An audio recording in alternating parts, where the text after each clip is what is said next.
નમસ્કાર મિત્રો, શું તમે ક્યારેક ગેસના બર્નર ઉપર કોલગેટ નાખી છે? જો ના નાખી હોય તો વિડીયો જોયા પછી મિત્રો તમે કોલગેટ લગાવવાનું શરૂ કરી દેવાના છો. મિત્રો આજે આપણે જોઈશું કે ગેસના બર્નરને આપણે કઈ રીતના સાફ કરી શકીએ. એકદમ ગંદા થઈ ગયા હોય, કાણા બુરાઈ ગયા હોય તો એને આપણે કઈ રીતના સાફ કરી શકીએ. તો તમારે શું કરવાનું છે મિત્રો, તમારે આ ગેસના બર્નર ઉપર તમારે બંને બર્નર ઉપર આવી રીતના કોલગેટ થોડી તમારે લગાવી દેવાની છે. ને ત્યારબાદ તમારે એક વાસણ લેવાનું છે, ગેસ ઉપર મૂકવાનું છે.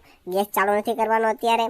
અને તમારે જે આ કોલગેટ બર્નર ઉપર જે કોલગેટ લગાવી છે એટલું કર્યા પછી તમારે મિત્રો જે ખાવાના સોડા, બેકિંગ સોડા આવે, એ બેકિંગ સોડા તમારે 1 ચમચી ભરીને આ કોલગેટ ઉપર તમારે નાખવાના છે.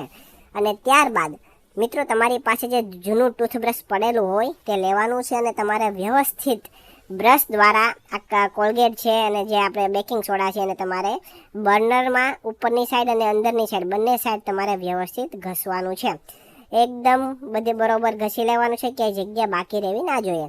આટલું કર્યા પછી હવે તમારે મિત્રો ગેસ ચાલુ કરવાનો છે, પરંતુ ગેસ તમારે ધીમો રાખવાનો છે.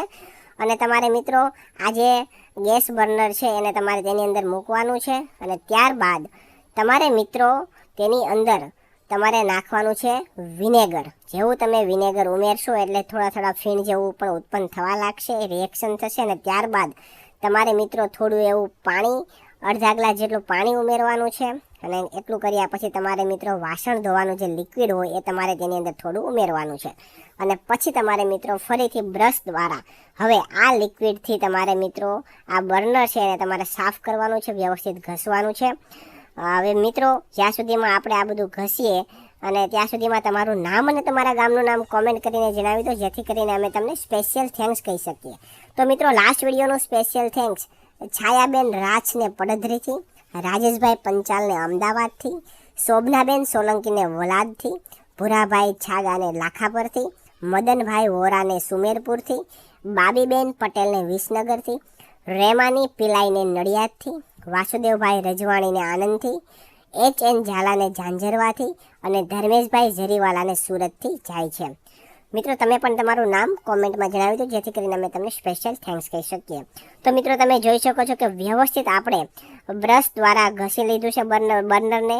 અને હવે મિત્રો તમારે આ બર્નરને મિત્રો તમારે ઠંડા પાણીથી એકદમ વ્યવસ્થિત સ્વચ્છ પાણીથી તમારે ધોઈ લેવાનું છે. અને ત્યારબાદ તમે જોઈ શકો છો કે આ બર્નર છે એના બધા કાણા ખુલી ગયા છે, જેટલા પણ બંધ હતા, અને કાળાશ પણ થોડી દૂર થઈ ગઈ છે. હવે મિત્રો આપણે આ બર્નરને ગેસ ઉપર મૂકીને જોઈશું કે વ્યવસ્થિત કેવું રિઝલ્ટ છે. તો મિત્રો તમે જોઈ શકો છો ગેસ ઉપર મૂકીને આપણે બર્નરને ગેસ ચાલુ કરીશું તો બધા કાણામાંથી ગેસ બહાર નીકળે છે, એકદમ વ્યવસ્થિત જ્યોત થાય છે. અને એકદમ આપણું જે બર્નર હતું એ પણ એકદમ થોડું કાળું હતું, એમાંથી થોડું ઉજળું થઈ ગયું છે. તો મિત્રો તમે પણ સાફ કરવા માટે આવી રીતના ઘરગથ્થુ તમે આ ઉપાય કરી શકો છો. સારું એવું રિઝલ્ટ જોવા મળે છે. તો મિત્રો એકવાર તમે અવશ્ય ટ્રાય કરજો. જો તમને મારો વિડીયો પસંદ આવ્યો હોય તો વિડીયોને લાઇક કરજો, શેર કરજો. અને આવા જ નવા વિડીયો જોવા માટે અમારા ફેસબુક પેજને ફોલો કરી દેજો અને યુટ્યુબ ચેનલને પણ સબસ્ક્રાઈબ કરી દેજો. ધન્યવાદ.